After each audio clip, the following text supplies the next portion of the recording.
In this session, let us discuss some basic ideas regarding regression.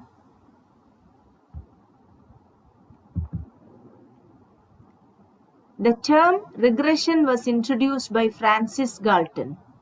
According to Galton, there is a tendency for tall parents to have tall children and for short parents to have short children. However, Galton observed that the average height of children born from parents of a given height tends to move or regress towards the average height of the population as a whole. This is known as Galton's law of universal regression. So, according to Galton's law of universal regression, the height of children of unusually tall or unusually short parents tends to move towards the average height of the population. Later, this was confirmed by Karl Pearson also. Karl Pearson conducted an empirical study and his results supported Galton's law of universal regression. So, according to Galton's law of universal regression, the height of children of unusually tall or unusually short parents tends to move towards the average height of the population. Modern view of regression is slightly different from Galton's view. In his universal law of regression, Galton was interested in finding out why there was stability in the distribution of heights in a population. However, the modern regression analysis examines the dependence of the dependent variable on one or more explanatory variables with a view to estimate or predict the mean or average value of the dependent variable in terms of known or fixed values of the independent variable. So, in regression analysis, we are trying to predict or estimate the mean or average value of the dependent variable in terms of fixed values of the independent variable.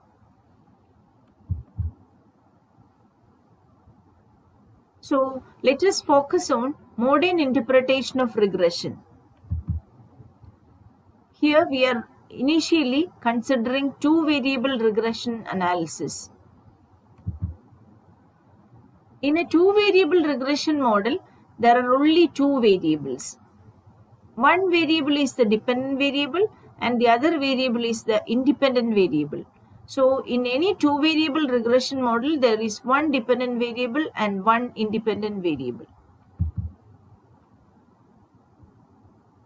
In order to understand the idea of regression in a clear way, let us examine some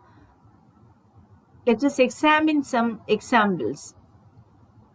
First, let us examine a scatter diagram which shows the distribution of heights of sons in a hypothetical population corresponding to the given or fixed values of the father's height. So, this is the scatter diagram.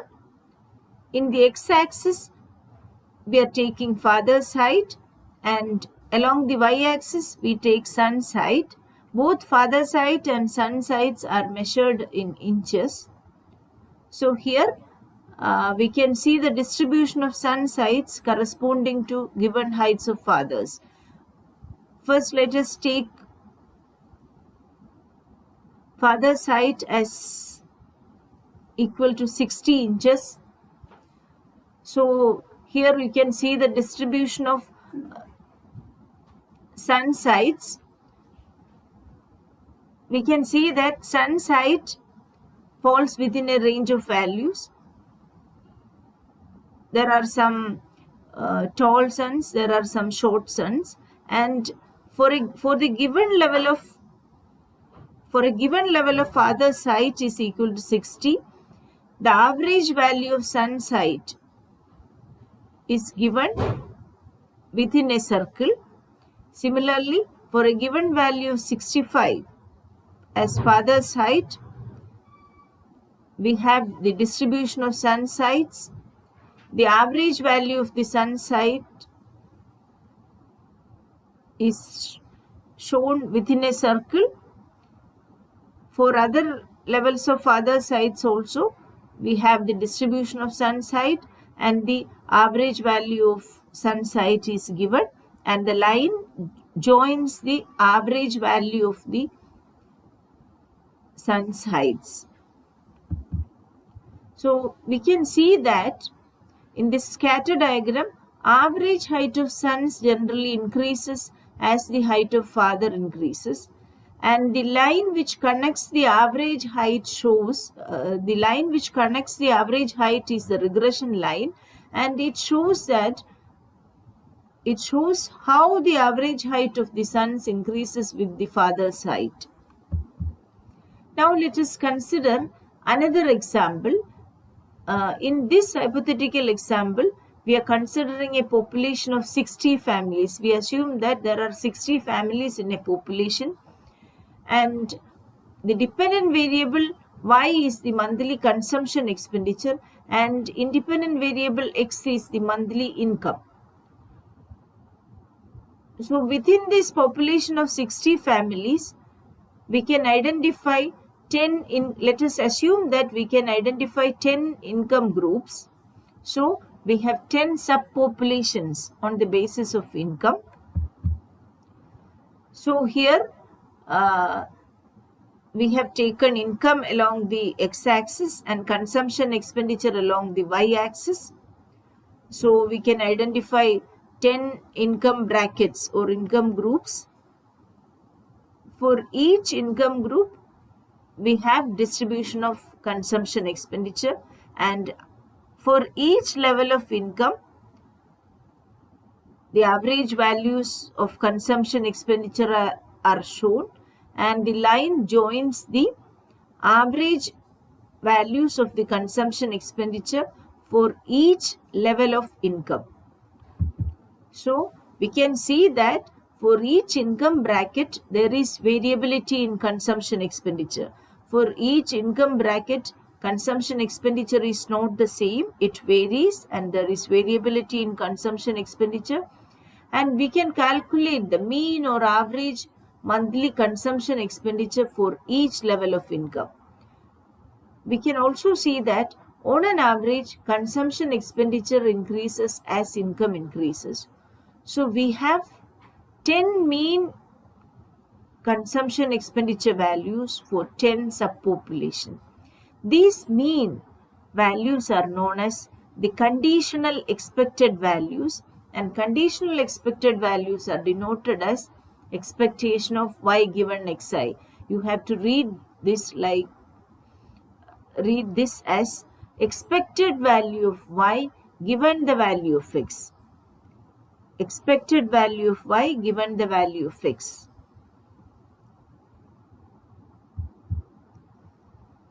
So when we join the conditional mean values, we get the population regression line, or it is also known as population regression curve. So population regression curve joins the conditional mean values. So population regression line is the locus of the conditional means or conditional expectations of the dependent variable for fixed values of the explanatory variable. Here you have to understand that conditional expectation is different from unconditional expected value.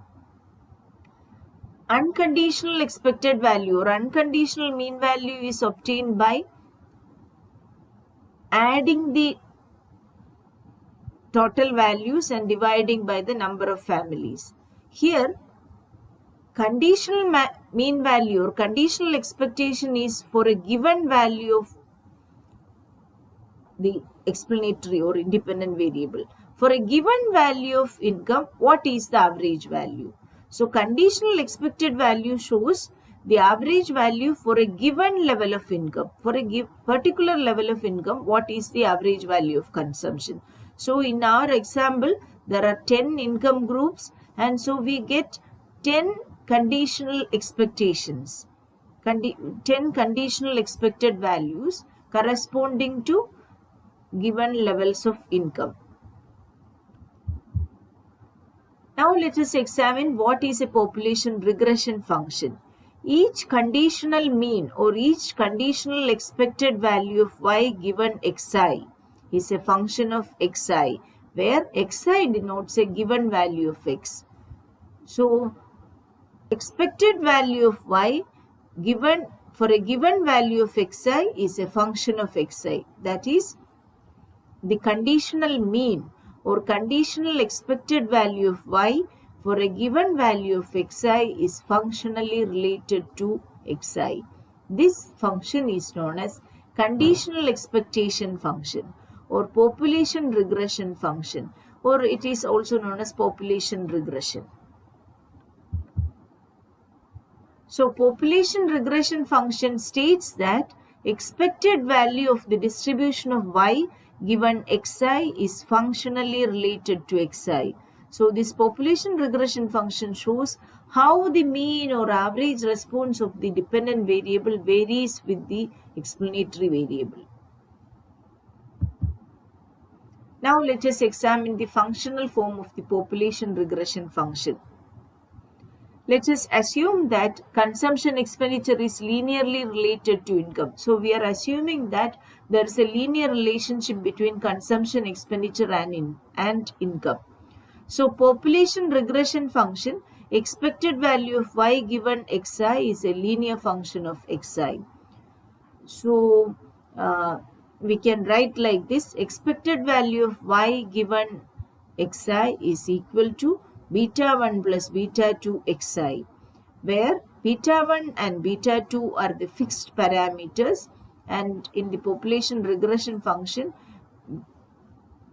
beta 1 and beta 2 are the regression coefficients, and beta 1 is the intercept term and beta 2 is the slope coefficient, and the model is a linear population regression function or a linear population regression model. There are two interpretations to the meaning of linear population regression function. Linearity can be either in variables or can be in parameters. If variables are raised to the first power only, we say that there is linearity in variables. That is, if in a regression model, variables appear with a power of 1, we say that the model is linear in variables. Geometrically, the regression curve is a straight line when there is a linear relationship. If parameters are raised to the first power only, we say that there is linearity in parameters. So, if parameters in a regression model appear with a power of 1, we say that there is linearity in parameters. That model may or may not be linear in the explanatory variables. Since linearity in parameters is relevant for the development of regression theory, from now onwards the term linear regression refers to linearity in parameters. So, we are focusing on linearity in parameters. Now, let us examine the stochastic specification of the population regression function. In our previous example, for a given level of income, a family's consumption expenditure is clustered around the average consumption of all families at that xi. So, in our previous example, we found that for a particular level of income, the family's consumption expenditure clusters around the conditional expected value. So, in a stochastic specification of the population regression function, we can see that deviation of an individual yi around its expected value is equal to yi minus expected value of y given xi. The deviation of an individual y around its expected value is denoted by ui, and ui is equal to yi minus expected value of y given xi. So, rearranging these terms, yi is equal to expected value of y given xi plus ui, where ui is the unobservable random term. We cannot observe that random term, but there is a random term. and ui is also known as stochastic disturbance term, or simply it is known as the stochastic random term.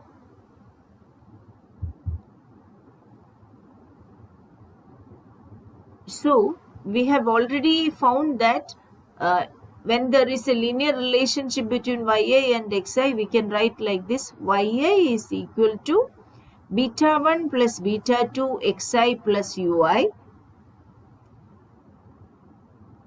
This is the stochastic specification of the population regression function, and here in this stochastic specification of the population regression function, you can see that population regression function has two components. First is a systematic component, or it is also known as a deterministic component, and the second part is the non-systematic or random component. Here in the stochastic specification of the population regression function, yi is equal to beta 1 plus beta 2 xi. That is the systematic or deterministic component, and ui shows the non-systematic or random component. So beta 1 plus beta 2 xi, that is the systematic part. Ya is equal to beta 1 plus beta 2 xi is the deterministic or systematic part. And the stochastic specification, in the stochastic specification, we are introducing a random component also, and random component or non-systematic component is denoted by ui.